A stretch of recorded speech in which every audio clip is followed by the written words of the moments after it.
வணக்கம் மக்களே, அனைவருக்கும் நைஸ் ட்ரை நவீன் சேனல் ஓட வணக்கங்களை தெரிவித்துக் கொள்கிறேன். இப்போ நம்ம என்ன டாபிக் பற்றி பேச போனால் கிரிக்கெட்டில் இந்தியா வர்சஸ் ஆஸ்திரேலியா மேட்ச் இன்னைக்கு நடக்க போகிற மேட்சை பேச போகிறோம். இப்போ இந்தியா ஜெயிச்சிடுச்சு. அதோட ஒரு குட் நியூஸ் கூட சொல்கிறோம். நம்ம இப்போ ஃபைனலுக்கு ஸ்ட்ரெயிட்டாக குவாலிஃபை ஆகிட்டோம். இப்போ மேட்ச் சம்மரியை பற்றி சொல்ல போகிறோம். ஆஸ்திரேலியா ஃபஸ்ட்டு பேட்டிங் ஆடி 264ன்ற ஒரு டார்கெட் ஆச்சு.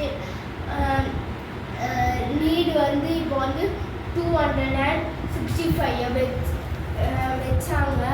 அதனால இப்போ இந்தியா 267 ரன் அடிச்சு வின் பண்ணிட்டாங்க. இப்போ யார் நல்லா பவுலிங் போட்டாங்கன்னு கேட்டிங்கன்னா வருண் சக்கரவர்த்தி, ஜடேஜா, ஹர்திக் பாண்டியா இருக்கிற எல்லாருமே நல்லா தான் பவுலிங் போட்டிருக்காங்க. அப்புறம் பேட்டிங்கில் யார் நல்லா ஆடினான்னு பார்த்தீங்கன்னா கோலி மட்டும்தாங்க ஓரளவுக்கு நல்லா ஆடிருக்காங்க.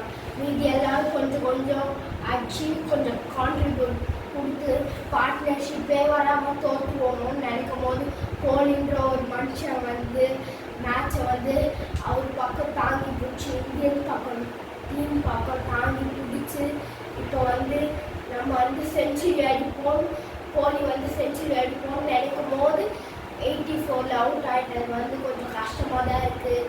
சரி, அதெல்லாம் அவனுங்க இப்போ இந்தியா வின் பண்ணிடுச்சு, எல்லாம் ஜாலியாக இருங்க. இந்தியா இப்போ ஃபைனல் குவாலிஃபை ஆகிடுச்சு, எல்லாம் ஜாலியாக இருங்க. தேங்க்யூ. உங்கள் நைஸ் ட்ரை நவீன்.